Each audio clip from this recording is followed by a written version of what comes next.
Welcome to Ponchatoula Live, the show where we make it easy for you to connect with the people of Ponchatoula. I'm your host, Parker Layrisson, and I've got a fantastic guest today. Our guest today has always been one of my heroes for my whole life. Long before he was a successful politician who represents us as our state representative, he was a widely respected professional, a doctor of veterinary medicine, a great dad. He's one of my kids' godfather's uncles, so I've just known him and his family forever, and I admire him, his family, his wife's family. They're just great people. So with no further ado, I'm going to bring out Dr. Bill Wheat, and we will get into a lot more about his background and credentials. So Dr. Wheat, welcome to the show. Well, Parker, can we stop right there, man? I don't know if I can improve on that. Thank you for the comments.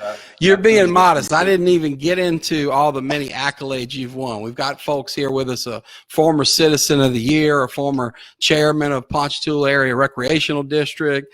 Now, you know, he's not quite the Holy Board player that his nephew Brandon is. Brandon Parent is, of course, the Michael Jordan of Holy Board, and hopefully we'll get into the tournament. But Doc, I'm serious. I couldn't mean it more when I say you're one of my lifelong heroes. For those that don't know you quite as well as me and my family, why don't you just begin by telling us a little bit about yourself? Well, thank you, Parker. Thank you for allowing me to be here. Before we got on air today, we were talking a little bit about this venue that you provide folks to learn about our community, and it's just a great forum. And thank you for that. Taking your time to introduce folks to the community. Hey, my life is an open book around Ponchatoula. I think. If you don't know me, find somebody and ask them about me. They'll tell you the good and the bad, and there's probably a lot of both. But I'm a Ponchatoula native. I'm an East Side resident, North Thibodeau Road, and Parker, I think you kind of grew up with a couple of those folks out that way, some of the Leicester boys. Absolutely, and you know we still camp out in your sister's backyard every Christmas time when your nephew Brandon. Irregardless of how cold it is, whether it's raining or not, I admire you guys, man. Rain or shine, yeah. Now I'm on the more fair weather side of things. When it gets really nasty, I go hang out and then I go sleep in my warm bed at home. But some of the more hardcore guys, including your nephew Brandon, sleep in the tent no matter what the weather, and they're troopers. Little things that they've ingested prior to that keeps them for the rest of the night. Of course. They got a little Christmas cheer warming them up. But while we're on the subject of the Parent family and Daryl and Miss Stephanie, I do want to say before we dig into your long and storied career, Miss Stephanie is one of my heroes. When I talk about heroes, she is one too. She is such a warrior, a cancer survivor, and she was just the sweetest woman to us kids when we were growing up, and she has just remained a hero. So I know you come from good stock because I spent so many nights at that house, and Mr. Darrell was one of my counselors whenever I got converted and all that in high school. They're just wonderful folks. So you come from good stock, and of course you married up. We'll get into your beautiful wife later, but just tell us a little bit about yourself, and why don't we start with your family, your background, and what it was like to grow up there on the east side of town. On that road. My roots go back, and a lot of who I am, I can attribute to my grandmother, Miss Katie Matthews Clark. She was just a strong woman. She, her husband had passed away when her children was in high school. My mom was a senior in high school when her dad was killed in a logging accident, and so she raised a family as a farmer. She was a farmer, and I will tell you, she's just admired by a lot of folks, and was my inspiration growing up. So a lot of who I am is directly related to who she was and her work ethic and how she put back to helping other people in the community. So that's kind of where I got it. And I will tell you, look, I'm just a product of the community that I grew up in. Ponchatoula has been absolutely great to me. It's been great to my family. It's a wonderful place to raise a family. And so everything that I've done in the community is just to give back to the many wonderful people that's been associated. I could start naming names, but it would take a week to go through all the people that you and I both know. You have similar roots, Parker. Look, your dad and your brothers and all growing up here, man. Look, they're admired for all the work they did around town. Now, I've been blessed, and I get this sense from you that any faults I have are my own, because I was raised by the best folks on earth and strong women. You mentioned your grandmother. I didn't grow up with grandfathers in my life. They had passed on and moved on, and But my grandmothers, and Inez and Nell were just the best. And Ponchatoula's got that history of strong women raising boys that learn at their side and hopefully put it to good use. And you're a great example of that. Tell us a little bit more about your family. Oh, go ahead, please. Yeah, my mom just passed away in October, but her brothers are still spread out around, and each one of them, I respect them for all the things that they've done in our community as well, and they're hardworking folks too. So that's who I am. I come from a working family on the east side of town. We've had our struggles on the east side. We had the 1983 floods that came, and it's happened many times after that. And so we got some tough issues out there, but the people have worked through those things, and I'm real proud of them. And I just feel like me being part of the community is my way of adding back to whatever we do. And so I've been fortunate. I will tell you, Parker, we sometimes take it for granted on what we have in Ponchatoula. When we look around, not only the nation, but just in the state in which we live. And I will tell you, not every sector of Louisiana has the things that we have here on the North Shore, and the way of life, and the fellowship that we have in our community, and the community minded folks that you look at our Ponchatoula Volunteer Fire Department that we have here. The Little League baseball program that you and I grew up with. It's just been people that just go out and do things, and that's a great place to raise a family. Yeah. Amen. Well, why don't we talk a little bit about what brought you back to Ponchatoula? Because in your case, you're a highly educated man. You go off to school, you become a doctor, you could go practice veterinary medicine anywhere in the world, but you came right back here at home and have done it here. So, I mean, what were the things that kind of kept you coming home and kept you from moving on to bigger cities and brighter lights, or whatever, if you will? Well, just a deep sense of attachment to who I am and where I came from. And when I graduated from vet school, it was not even a choice for me to make there. In my senior year of vet school in 1983, I was about to graduate as a young man coming out. And I started construction on my veterinary practice before I even graduated vet school. And I got out without the very first client with a huge building and a debt. And so I just depended upon folks to say, I want to go to this guy and get their animals worked on. And thank goodness the folks have supported me. And I've had such a wonderful opportunity over the years, Parker, to work on people and their pets and build associations and relationships. Pets to people are extremely important. They are part of the family.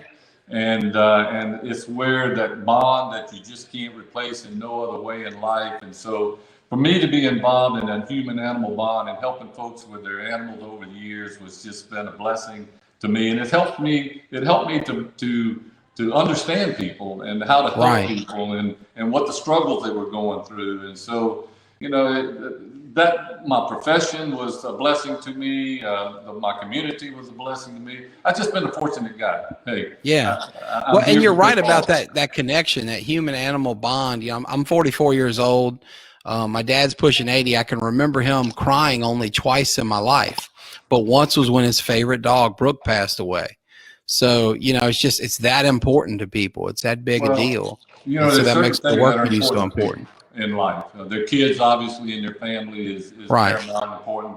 Their God is important to them, but not too far behind all of that. Their pets and that connection they have with them is right there too. And they mean so much to us, and they give us comfort, and they reward us by things that when we probably don't need to be rewarded for something, our pets give us that reward anyway. And so yeah, it's a very strong bond, and it's powerful, and I appreciate that, and I respect it too. Yeah. Well, thank you for sharing that. Well, folks, we're here with Dr. Bill Wheat, our state representative and well-known local veterinarian. And we've got our first comment in. Somebody you know well, Doc. This is Dana Wheat-Daigle, your oldest daughter. And she says that Ro and Emma say, "Hey, Pawpaw," and they love you. Well, that kind of leads right into who I am right there. My kids and my grandson. Yeah. 4 beautiful kids. The most fortunate thing that's probably ever happened in my life, Parker, is that all 4 of my kids have married wonderful, folks, 3 guys and 1 daughter-in-law. And they kept my daughters and my son right here at home within a certain radius. and my 6 grandkids are all within a few miles of the house. What a blessing. I'm a blessed person, I'm going to tell you. Amen. Thank you for that comment. Hey, Dana. Hey, Dana. Well, I know Dana married well. Of course, Flynn's lucky to have her. He outkicked his coverage.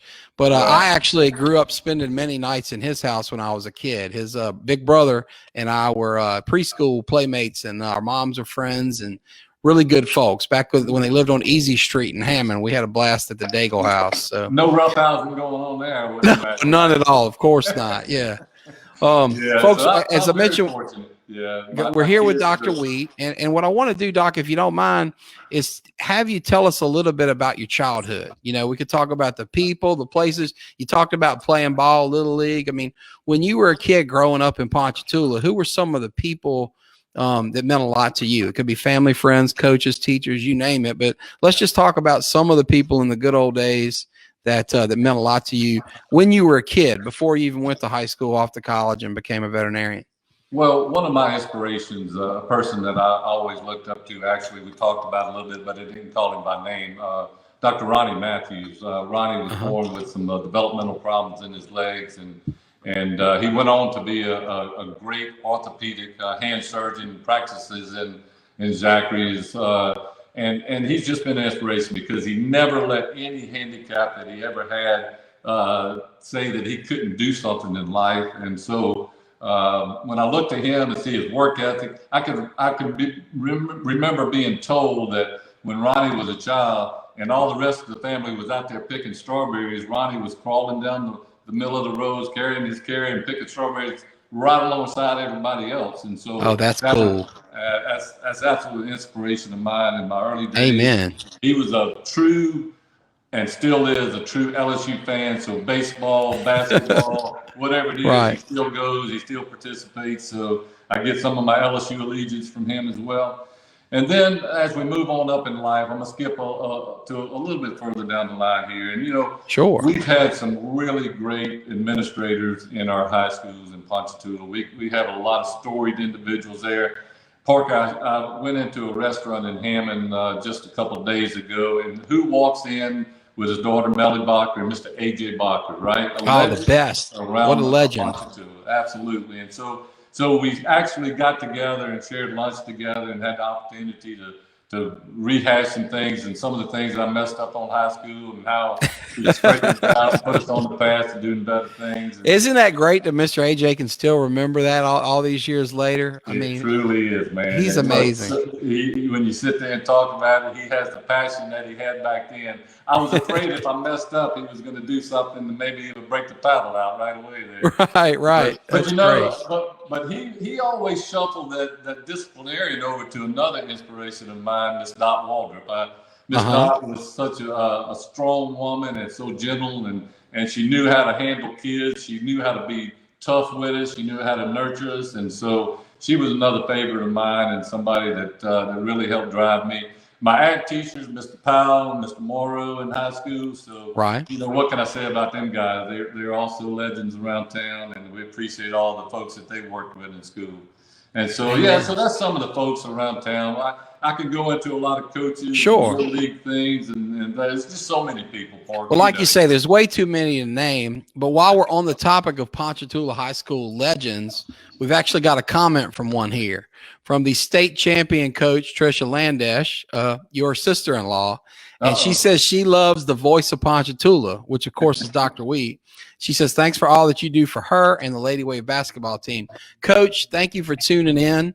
Of course, your episode when you came on and graced us with your presence was one of the best watched, and you know we got more good comments on that than just about any other. So you are, what do they say? It takes one to know one.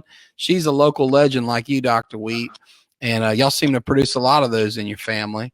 Why don't you tell us a little bit about your sister-in-law here and about your role as the voice of Ponchatoula, because this is something you've been doing for a long time and I know is really important to you. Well, what can you say about Patricia, except that her results prove exactly who she is as far as a person and coach, how she handles kids and how they look up to her, and the product is what we got as a result of that. She's just an inspirational coach. Amen. She works harder than every player that she's ever coached as a coach, and that I think that the players pick up on that. They see her passion, her drive.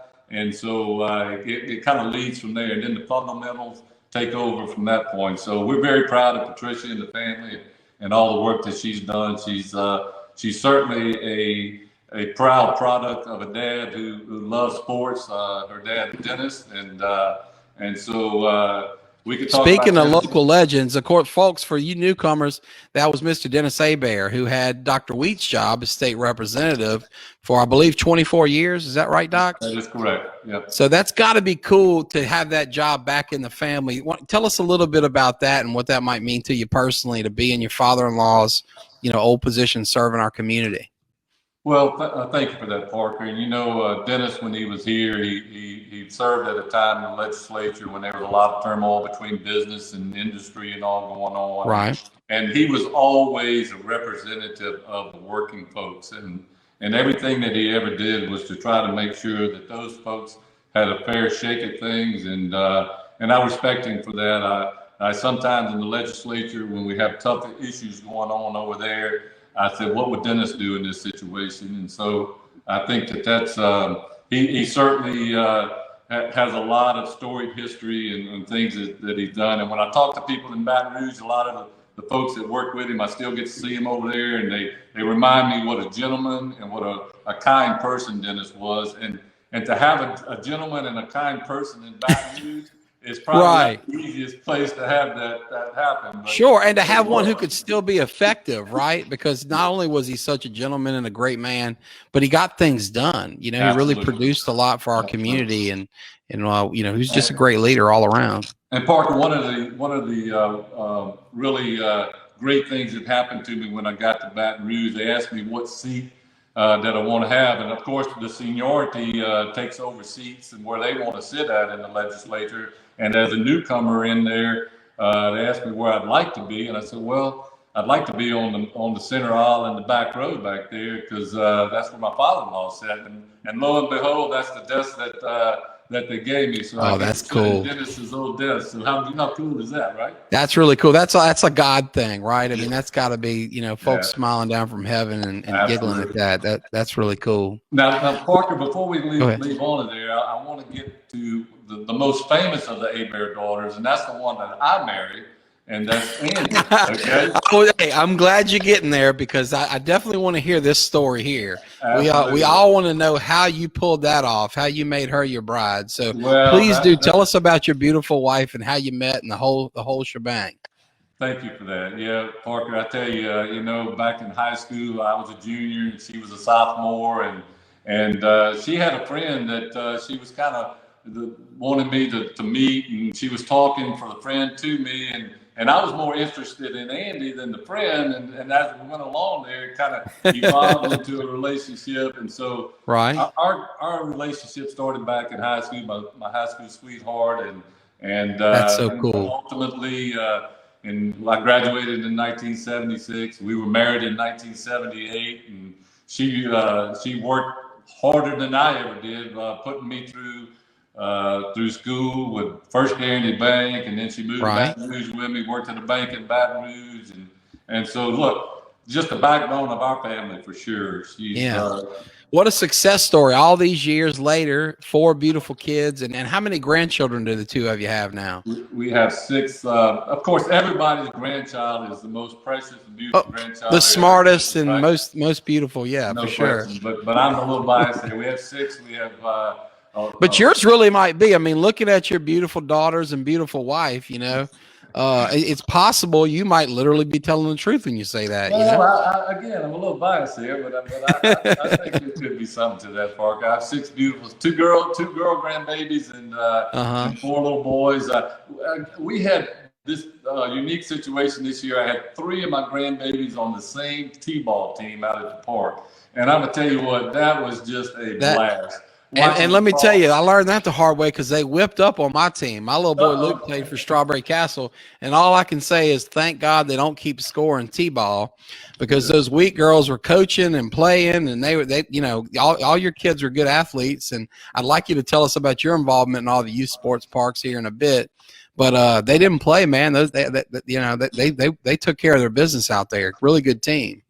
Well, but Kelly stepped up and was a head coach. That's my baby daughter, and when they were looking for a coach, they looked at somebody with a lot of energy and drive, and Kelly stepped up and said, "Well, I'll try that out." And she did a great job. She recruited some of the dads to help her out there, and I think they had a lot of fun with it. And that's what they were well organized. Of course, she was a great player, is a great coach. Her mama was a great coach at St. Joseph, as I recall, alongside her sister, who we mentioned earlier. And as I recall, I think your clinic sponsored the team. Is that right? Well, we've been very fortunate over the years with animal care and pet care centers to sponsor a lot of athletic events and teams around town. And it's just my way again, look, it's why I'm here. It's why I'm successful. And it was only deserving that we give back to our community. And so, it's my privilege to do that in our community and be able to be a part of that process like that. Parker. So, the sports around Ponchatoula is important to everybody, and baseball has been a big name here. Of course, football with our coach out there in recent years, we've had successes. But Coach Hank's been amazing. He has. And look, for a lot of years, we were crowding into – you played on J.C. Park and some of the parks around town. And, Amen, yeah.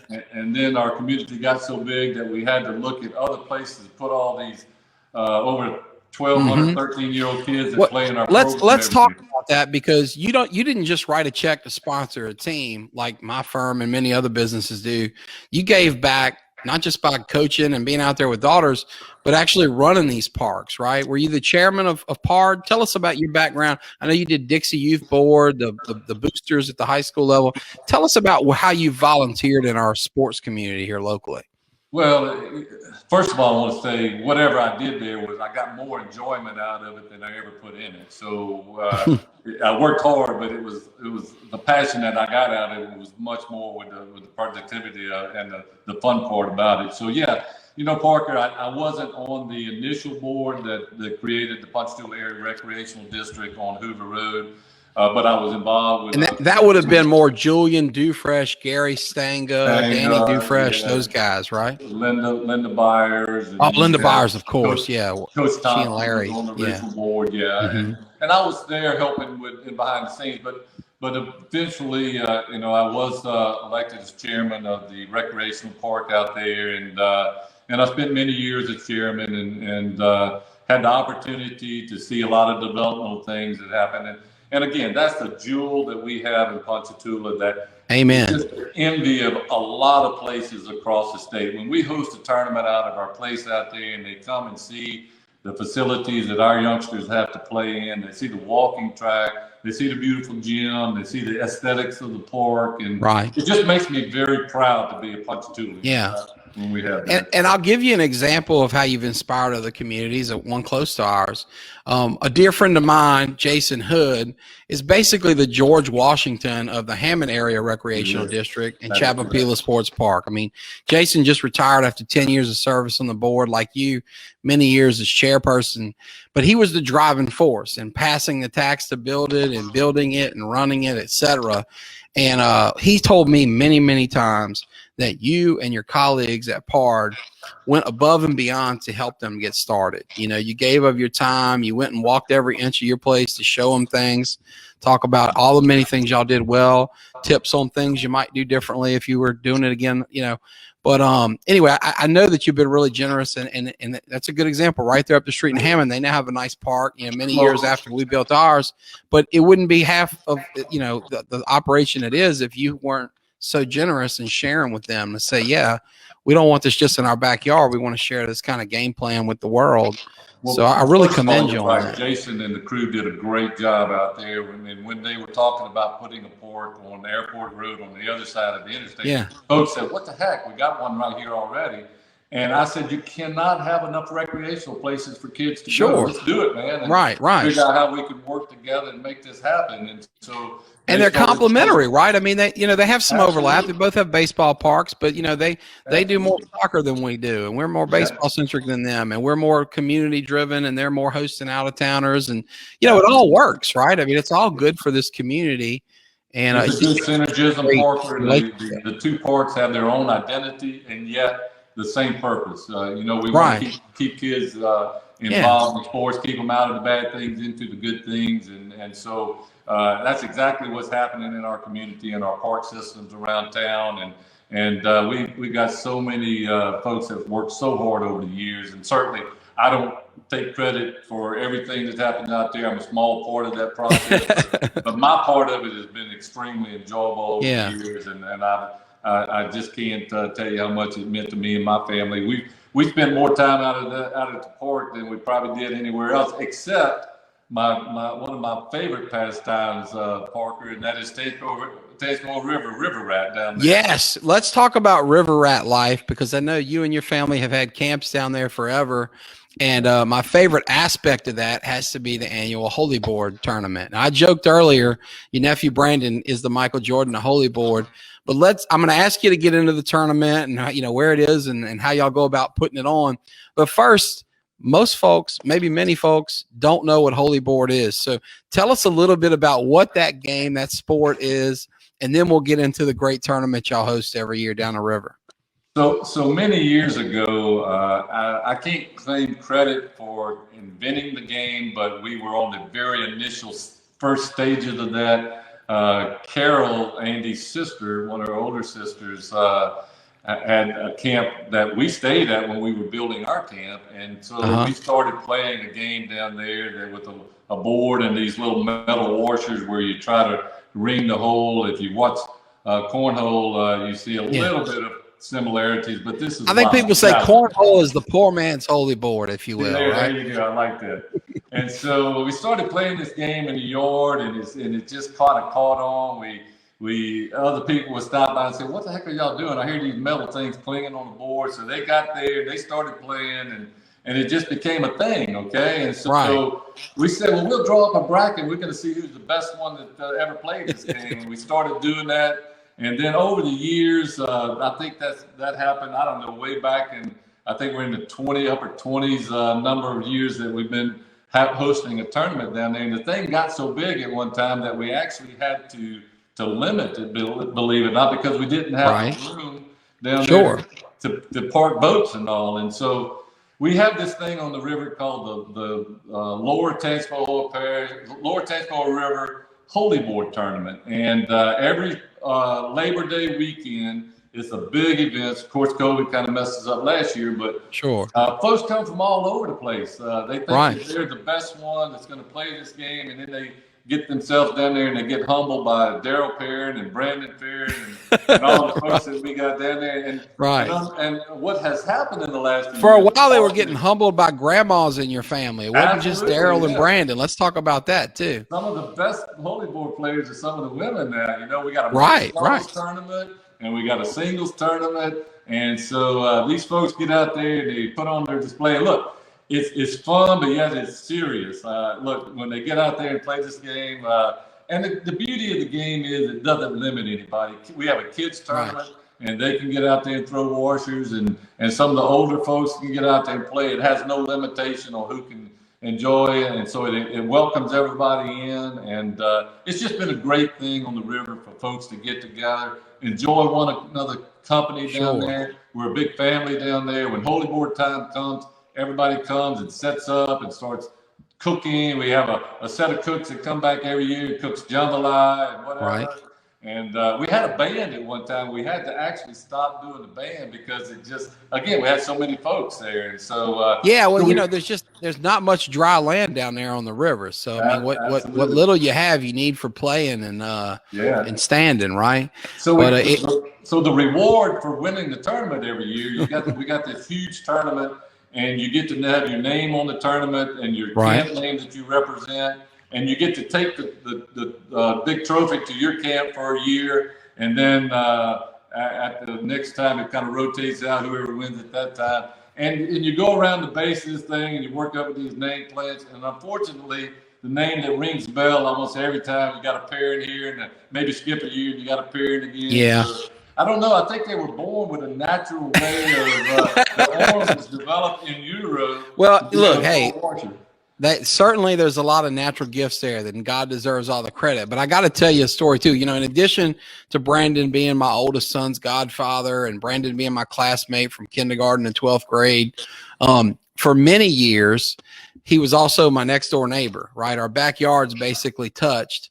And when we worked on the same block, I would be in Andy Edwards' old law office on Pine Street, and he'd be down the block. And so when I'd go home at lunch, I would hear that metal clinking that you mentioned earlier. And what I can tell you about your nephew Brandon is as you know, he's a man of routines, right? I mean, he works out at the same time, same way all the time. He would be back there plinking holy board, and he would use his lunch break to practice all the time for a solid 6 months or whatever before the tournament. So don't let him front and pretend like it's all just natural gifts. Now I know. That boy works. He would come down and said, I haven't threw one in 3 months. I don't know if I have it. That boy lies better than any lawyer I've met because, he was practicing. Don't let him lie. He's got a little challenge now. Trent, his son, is becoming a yeah. won the child's tournament many years, and he's now in the adult stage, and so we got another parent to deal with it with another generation. Yeah. Oh, Trent, very much his father's child. He was also a man of routine and practice. We had to set a rule on the block that Trent couldn't start basketball practice until I think 8 a.m. or something because his goal was right outside my bedroom window, and he was waking my wife up every Saturday morning at 6 a.m. So, yeah, those guys, they like their practice. We have been neglecting, Dr. Wheat, here to get to comments. We have had a barrage of comments since we shared the last one. So if you don't mind, I'd like to get through some of these. Bob and Nat Lee, this goes back to when we were talking about your father-in-law, Mr. Dennis. They said they love the What Would Dennis Do? Uncle Dennis and Uncle Bill, two great gentlemen. So Bob, Nat, thank you for tuning in. Our frequent guest host and friend Mark Verbois here says that he's proud to say, Dr. Wheats from Ponchatoula, you have filled the shoes of those before you really well, especially Representative Abear, and that you're a wonderful man from a wonderful family. Mark, as usual, you hit the nail on the head. Miss Rosemary Gardner says, Ponchatoula proud. Thank you for tuning in. It's so good to hear from you. And then I know you're going to love this one, Derek Wheat. He says, I couldn't have been blessed with a better role model. Love you, Dad. Derek, thanks for tuning in. You're right, man. You were blessed, like I was, with a great dad and a great role model. Mr. Raymond here says you're a great man. Raymond, so good to hear from you. Thank you. Nanette says River Rats love to make things think things up and then the competition. So she's right. And oh my goodness, wait, we've got the best quote, best guess yet. We've been talking about her, Miss Andy. She says the Holy Board was invented by the camping group in Florida. The first tournament was in 1986, and the 35th annual tournament will be this year. Looking good. So, Miss Andy, you see how my math goes when you get a little age on it? You always correct me. Thank you, baby, for doing that. Now, look, you're like me. We've outkicked our coverage with a better half, right? They not only are better looking, they have better minds that can keep track of this stuff. Speaking of great women, Miss Robbie Gomez, another one of my childhood heroes, says she's watching. Miss Robbie, so good to hear from you. We want to get your son on the show because we've been talking a lot of baseball here lately, and nobody's a better baseball success story than national champion pitcher Hunter Gomez. Speaking of LSU and baseball, he's as good as it gets. So if you're still watching, Miss Robbie, let Hunter know his old classmate teammates coming for him. We're going to beg him to come on the show. Nanette says you deserve this position. Amen. Absolutely right. And our dear friend, Miss Faye Ivaninsky says, thanks for having Dr. Wheat on the show, that you represent the area well, and you always have. Your father-in-law is looking down on you and very proud. And certainly, Miss Faye, I agree with that. Thank you. And I see another comment come in here. Dr. Wheat, this is Cheney Phillips. What a great man. What a wonderful dude. Papa C, as he's known in my family. He's kind of our adopted grandpa to my nieces and nephews. Dr. Wheat's doing a good job. And Miss Kathy McNair Brignac is most definitely an asset to the legislative office. So Absolutely. Tell us about Miss Kathy and the work she does and what an asset she is. You know, when I got elected representative, one of the big choices that you have to have is who's going to work in your office, because really, Parker, they field the calls and they're initiating and then the final solution to a lot of folks' problem. And Kathy and I worked together out at Ford for many years, and she's always been something that whenever somebody posed a problem, she wanted to find a solution to it, find a way to help people. And me and her we worked together because of that, because I know that in her heart that she has a desire to help people, and that's what that position is all about. That's the name of the game. Absolutely. Yeah. So when somebody calls with a problem, she's going to go to the extreme to get them to the right place. Now, they may not always be the answer. We may not always have the perfect answer at the end, but it won't be because she hasn't tried to do everything that she can to solve a problem. So, Kathy, thank you. I know you're probably listening now. Thank you for the work you do there. Thank you for the work you do for the citizens of District 73, which is who we represent. Absolutely. Amen. And I can say thank you. And I can tell you, I feel your pain and how tough that caseworking part of the job can be. When I worked in Washington for Congressman Livingston, I worked with the caseworkers, and you folks are tasked with the most broad array of requests, and even in more specialized public service positions. I think of my dad. I'll never forget. And Dad used to take us to work in the summers. We'd head up, maybe work a half day and go play golf afterwards or whatever. But I'd sit in there and listen to his phone calls, listen to his meetings. And folks would come in with things that had nothing to do with being sheriff. Hey, sheriff, they won't run cable down my road. What can you do? Hey, sheriff, they're not picking up my trash. Those are not sheriff's office problems, right? But these are folks that just needed somebody they knew and trusted to help. So I assume, Dr. Wheat, that you guys are getting, similar requests. Is that true? Well, and the good thing about your dad in that position, Parker, no matter whether it was related to sheriff department or not, I know he was the kind of guy that was going to do exactly what he needed to do to help folks too. So I thank you for saying that. And all the storied work that he's done for our parish throughout the year. But you're right. Public service, a lot of people maybe have a false impression of it. And people said, why the heck, as a business person, this stage in your life, would you want to become a politician? Right. And so, the only answer that tell us about that decision. And I'd love to hear the family dynamics of the conversations with Miss Andy. And because you're right, you guys had done all this hard work to raise 4 kids, and you're getting into these glory days of 6 beautiful grandkids. And then you sign up for the most thankless job in the most thankless era ever, right? So tell us about that. How'd that decision come about? When people kept asking me over the years, hey, why don't you run for representative or do that? And I said, no, look, it's not time. It's not right in my life. I got kids that are in school and college, and I don't want to miss the single moment of that. And so we put it off. And after they graduated, we got them out of college, they got their weddings and all done. We said, and so they kept saying, well, think about it. And Parker, we called a meeting of all the folks in the family and said, what do y'all think about this? Is it a thing to do? And they said, well, look, Dad, that's what you do anyway. You like to help people. Go give it a whirl. Go give it a try. And so that's why I'm here. I have no inspiration to be anything other than somebody in Baton Rouge that's helping folks back home. And I appreciate the opportunity to do that because, again, it just gives me one more method of doing something for folks that need help doing. And I'll tell you, we've had a tough thing in the legislature that has been going on for many, many years, Parker, and it's dealt with the flood issue in the 1983 flood settlement out there. And I'm trying really hard. I really want to get those folks that were impacted by that to be compensated for a lot of the loss that they had over the years, and still having to this day with the flooding situation. So Doc, if you don't mind, let's for folks maybe on the other side of town or newer to town, this area's had a lot of flooding recently, right? In the last few years, act of God type flooding, right? But in 1983, a flood occurred that devastated the east side of Ponchatoula, and it was preventable, right? It was caused by the way the highway was built. Absolutely. And many courts, state courts at the trial level, appellate level, Supreme Court level, have all affirmed that, yes, the state messed up. They didn't build this highway right. They flooded these people that didn't need to be flooded. Yep. And they were awarded this giant judgment. Am I right so far? Because you're nailing it. I've never worked on the case. My brother Jean-Paul is one of the attorneys on the case. So if you hear about Layrisson and flood suit, that's not me. That's my very talented attorney brother Jean-Paul. But my point here is they've had a judgment forever. Now with interest, it's worth hundreds of millions of dollars. And it's my understanding it's the only judgment of its type against the state ever that's not been paid.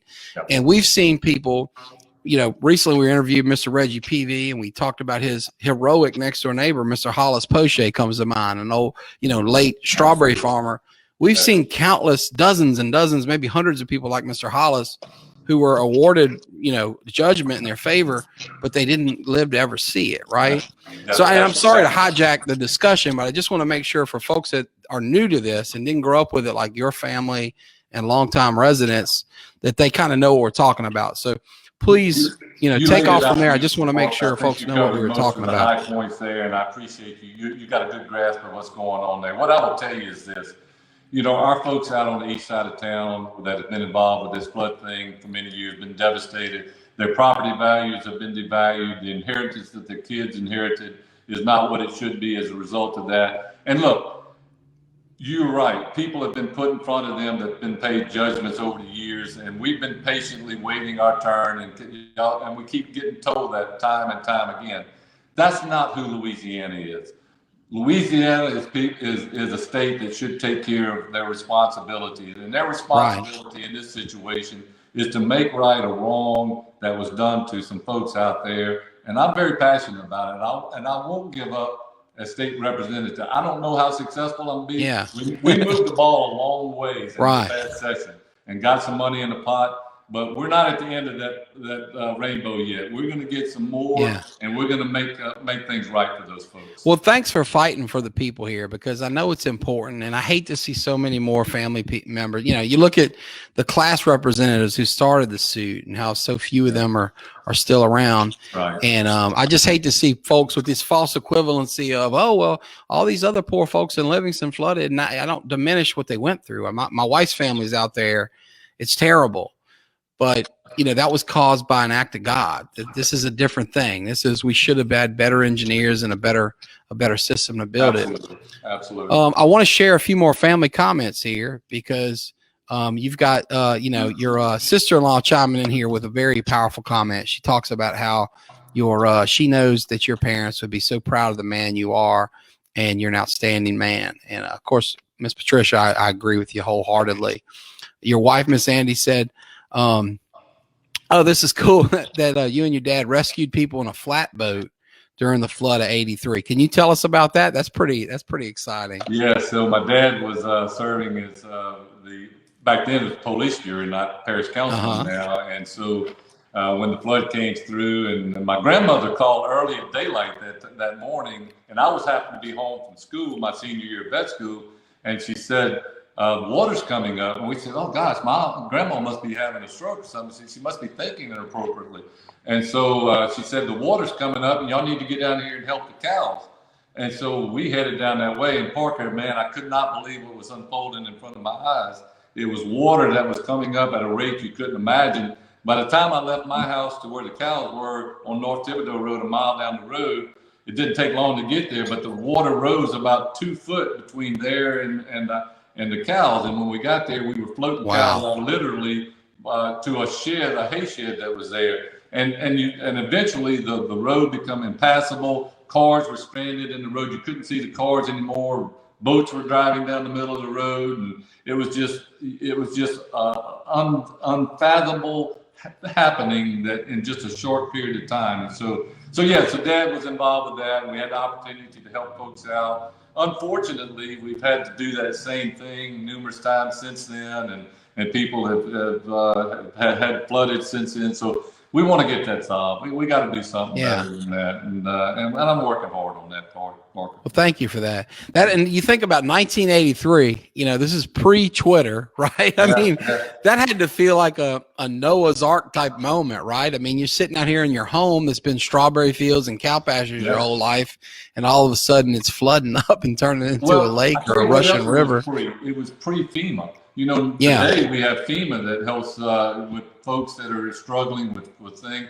Back then, there was no such thing as FEMA. When you got flooded, you pretty much went out there and you rebuilt your home and you did what you had to do. Okay, and so interest rates were sky high, so it wasn't like you could run out there and take out a HELOC at 3% or something. You were talking about interest rates in the teens, and it caused illness. One of our prior guests, my good buddy Jeff Leschere, was he got ill from all the the funk that got in the house, and it was scary, really scary. And he was a little baby back then, so interesting stuff.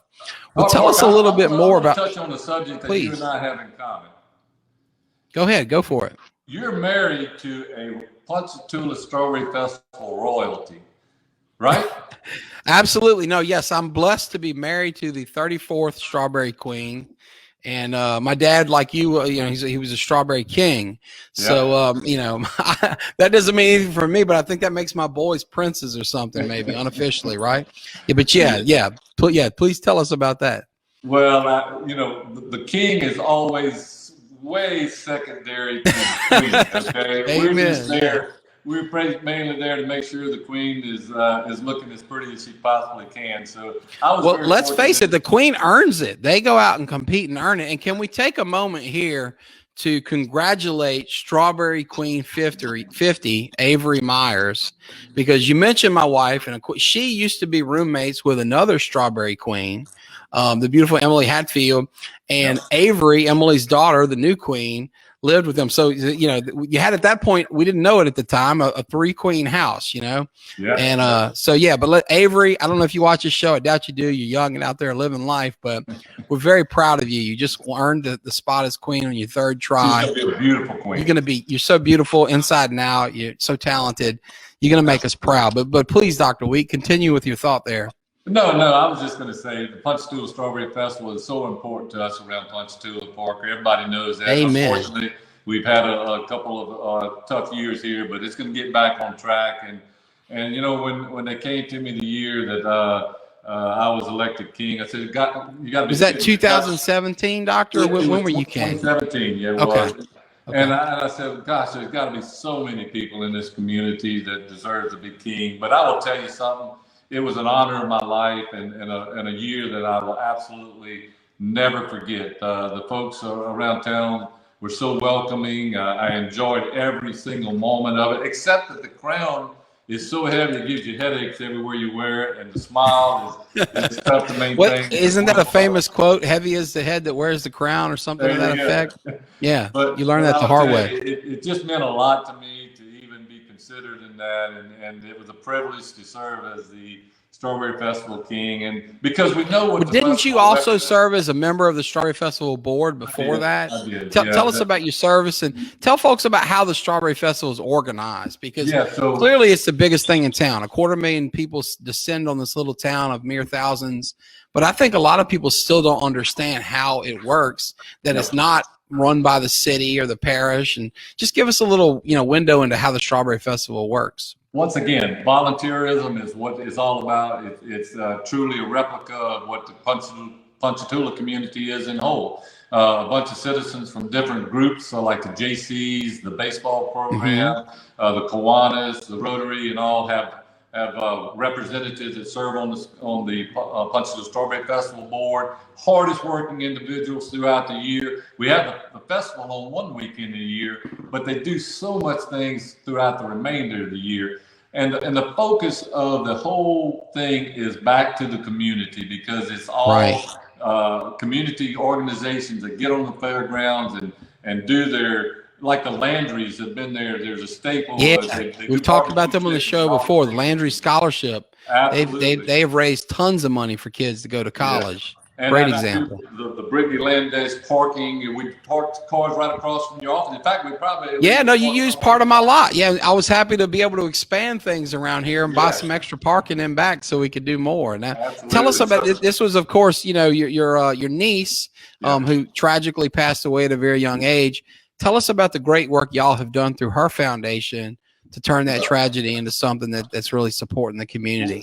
Well, again, Parker, we just needed some way to keep Brittany at such a young age. She was such a very special person. Right. There was some way we needed to keep her energy going and establishing a scholarship in her name and giving back to others. And we've awarded multiple scholarships to kids that deserved it out at the high school here in Ponchatoula. And it's just a wonderful way for us to remember her every time we do that. And so thanks for all the folks that come out and help out with the parking on those days. And when we have the Brittany Landis parking and scholarship. Great folks. I think of Troy Brule and all these guys that always volunteer. You mentioned volunteerism being the key. And, in recent weeks even, we've had several people on the show talking about aspects of this. We had Sparky Wells on the show here recently, and he lost a son at a young age too, and they turned that into a scholarship. And the Landrys, who you mentioned, I mean, literally just between those 3 scholarships, I bet $1 million has hit kids' pockets. Easy. And you don't see that everywhere, right? I mean, this is people. Nobody's making any money off of doing that. I mean, these are people that are working hard. That's the beauty of it's really special. They add right back to the community. Our festival is just that. It's all community organizations that go out and raise money and put it right back into right. And so we don't charge a fee when you go into the festival grounds. It's they raise money on their own and put it right back. So I think that's what makes it so beautiful, Parker. Sure. Why people want to come here and enjoy it. Yeah. So and you mentioned my wife earlier in Strawberry Queen. I actually met Brandy at the Strawberry Festival. Come on. I was working the Rotary booth for our, when we donate that to the Dollars for Scholars in conjunction with the Wells Scholarship. We donate it, and it's so I wouldn't have 2 little boys and have that beautiful wife if it wasn't for the Strawberry Festival. Man, you're such a lucky guy to be in the right place at the right time. Amen. God's grace for sure. Yeah, well, look, we've been here 50 minutes, Dr. Wheat, and, it's been so fun hearing about your story and your background, and we could do this for 50 hours and not scratch the surface of your amazing life. But I feel like we probably owe it to our viewers, to your constituents, to talk a little bit about the legislature. And what I'd love to do before we get into an update of the most recent legislative session and what you guys have done and what may be coming ahead is talk a little bit about your legislative priorities and what's important to you, and kind of you could talk anything you want, philosophically about what you believe, but why don't we start with kind of your agenda and your hope for what you try to do on our behalf each session as you go back to Baton Rouge to stick up for Ponchatoula. Well, thank you for this opportunity, Parker. Look, I'm a everyday person in life that's worked, that had folks that I employed. I'm a business person. I want to bring business principle to Baton Rouge and try to make sense out of our state budget. I'm on the appropriations committee, and that's a pretty big committee that spends a lot of the state's money. And so that's where the money's at. When I worked at the United States Congress, it was for the appropriations chairman, and I remember that's a big deal. and look, I take it responsibly to use people's hard-earned money that they send to Baton Rouge to put it back into use the way that they would be proud of that. And so I think the appropriations process is important to me in Baton Rouge. I serve on the agriculture. Of course, I'm a veterinarian, so that makes sense, right? Sure. I'm on the Natural Resource Committee, coming from this area and Tangipahoa River and all the beautiful natural resources we have around town. I think that fits perfectly with my thing too. I'm on the Joint Medicaid Oversight Committee, which is, again, caring for people in need to make sure that their health care is appropriate, the money is appropriately spent to help folks there, and I serve on the Rural Caucus, which is a good caucus to serve on. So that's kind of some of the things that I'm on in Baton Rouge. I will tell you the thing that I'm really happy with. I think again, people have a conception of what public life is and what Baton Rouge is. And when I got over there, I said, how am I going to fit into this, and what makes sense over here in Baton Rouge? And what I started to find out, Parker, is that there's a lot of good people in public service that just are there to help people, to do the right thing. The process is sometimes very difficult. The process sometimes stinks like crazy, but there are truly good people in public service. And I want people out there in our community to know that you hear a lot about the bad things that people do in public service, but there's so many more, just like in every other profession. Well, you make a good point, but Doc, if I might make a point, I mean, let's just break it down to our little town and your position, right? And we can disagree with different votes, because when I cover this list, we're going to have Democrats and Republicans alike, but let's just look at state rep for your district. It's you're unquestionably a great man. His heart's in the right place. Steve Pugh before you, same thing. Tank Powell, Dennis Hebert. Absolutely. These are great men. I mean, we may disagree on politics and, philosophy or whatnot, but these are just great people going back for now close to 50 years probably in total service time. Look, we can't look at this position and see 4 different men holding it and not realize that they're good people over there doing their best, right? Now, none of those 4 men studied political science at Harvard or graduated from the Kennedy School of Government, right? So you're going to make mistakes. And look, heck, Harvard guys get it wrong too. But I love your point, because it's good people over there. And I think as a group, y'all don't get as much respect as you probably deserve. People love to bash the legislature, Congress, politicians in general. But I mean, you're stepping up when other folks won't, to, you know, try to fix the many problems we have. The thing that's a danger when you hear all the negatives and people dwell on the negative, Parker, is that in order for good decisions to be made, you need good people there to do it. And if we discourage those people from being in public service, we're doing an injustice to our communities, because, you know, they're going to be turned off. And there's a lot of negativity in politics now. It seems to be a politics of destruction rather than coming together and trying to find solutions. I'm a registered Republican, but I can sit down at a table with Democrats and independents and try to find a common thing that we can figure out, is this the best solution to the problem? And I think if we all go into it with that, and we're not going to agree on everything, we shouldn't.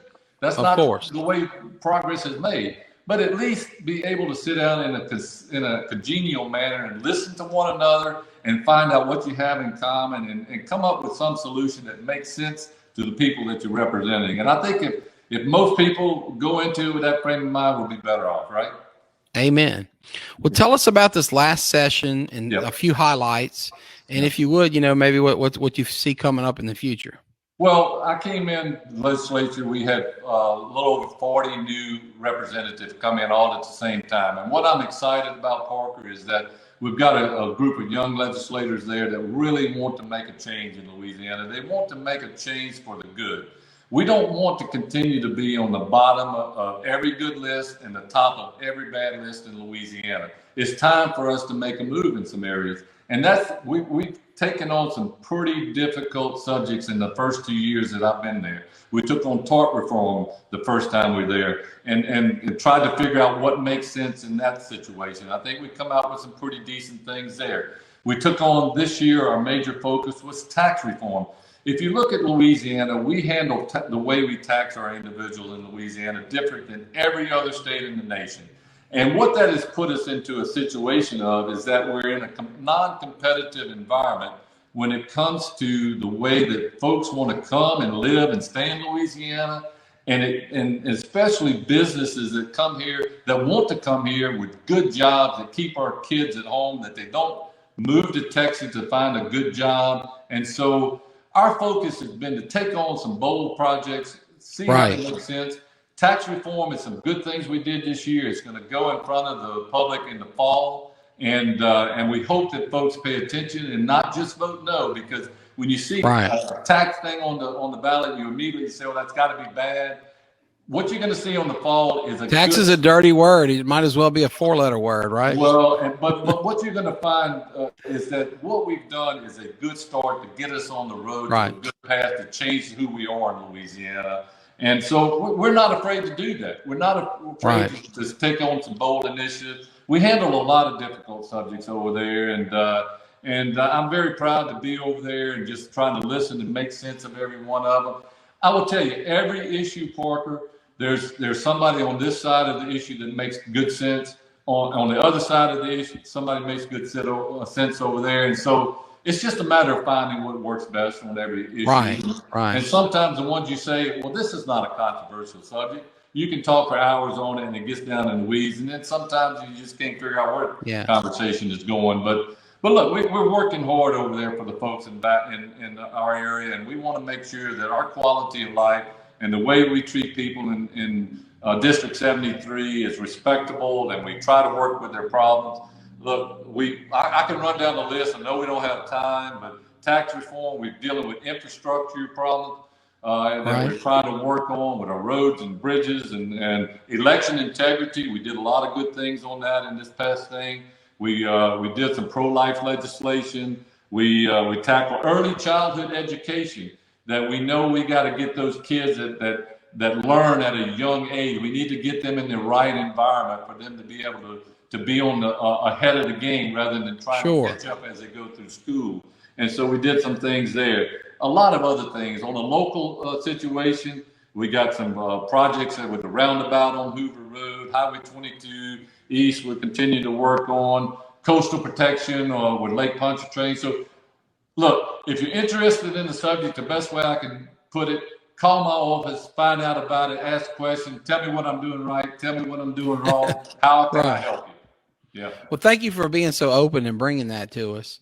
Let me ask you this. What have been some surprises? I mean, I would imagine with a father-in-law that did this for 24 years and being around as long as you have as a community leader, you knew a lot more about how the legislature works than your average freshman, elected official. But I'm sure in these years you've done it, there have been surprises. What are some things that have surprised you and some lessons maybe you've learned? Well, I don't know if you call it a surprise or not. But one of the things that I find difficult is just how whenever I'm at work and I've got charge of things and I've got a door broke, I'm going to call somebody, get out here and fix this door, and the door's fixed by tomorrow afternoon, right?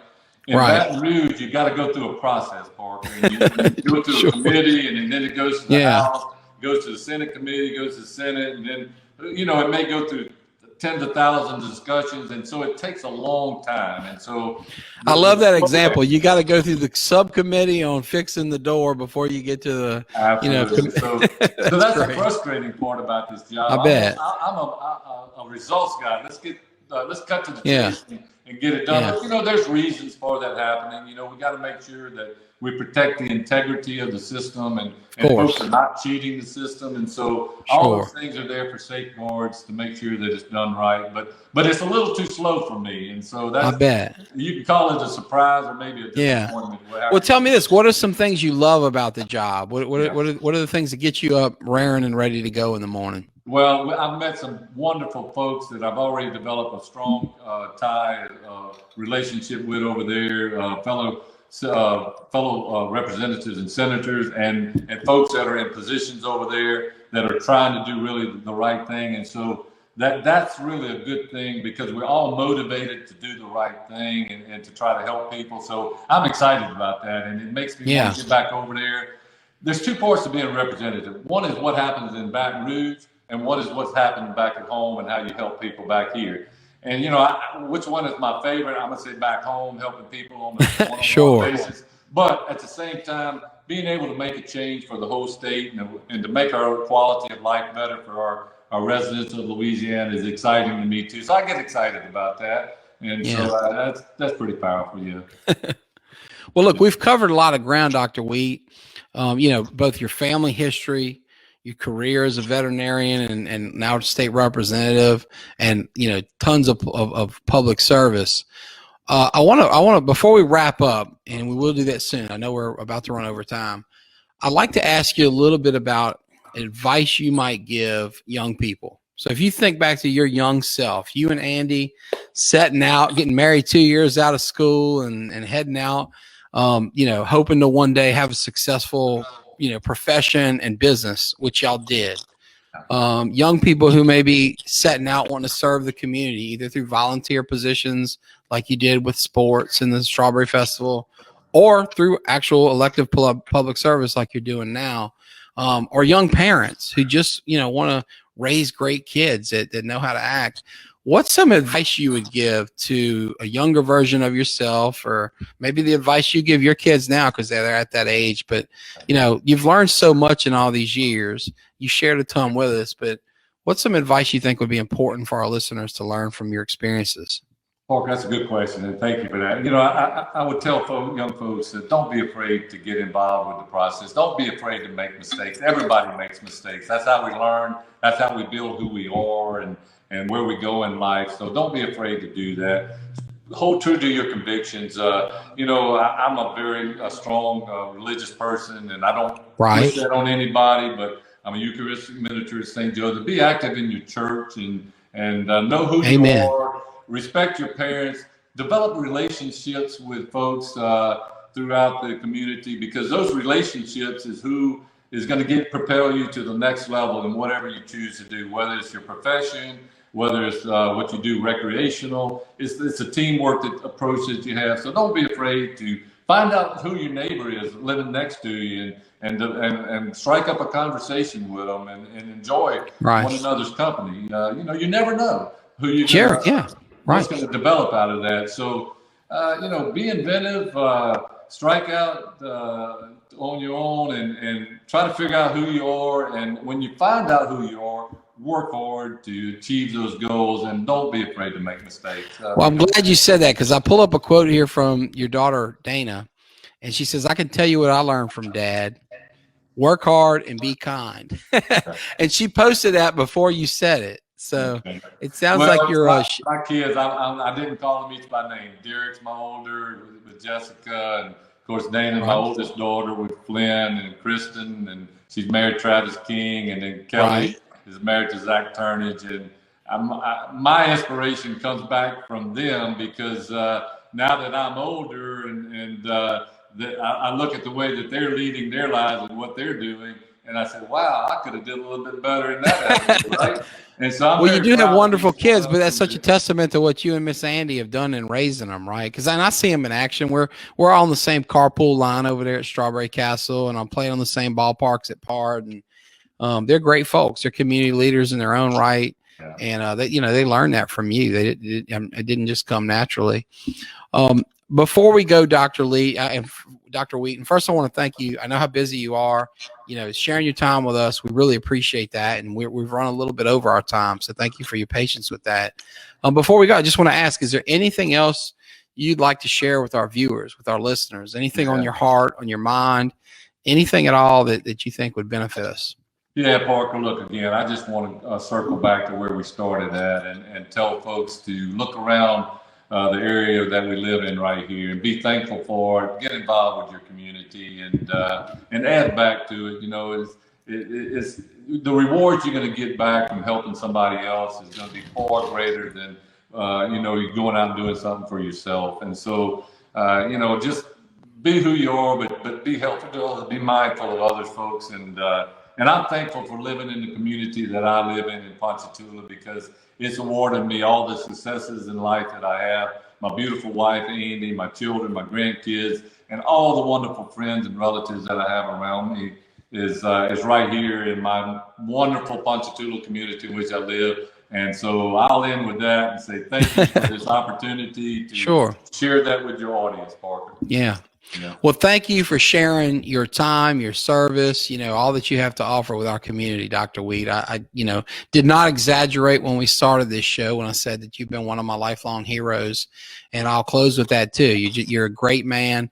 We folks did not scratch the surface of who Dr. Bill Wheat is, what he's accomplished, what he's doing for our community. I don't even think we touched on big stuff like the fact that he was Citizen of the Year. I mean, we probably left out half a dozen committees and accolades. So, I would love maybe next year after you finish up your next session, Doctor, to get you back, talk about what's going on.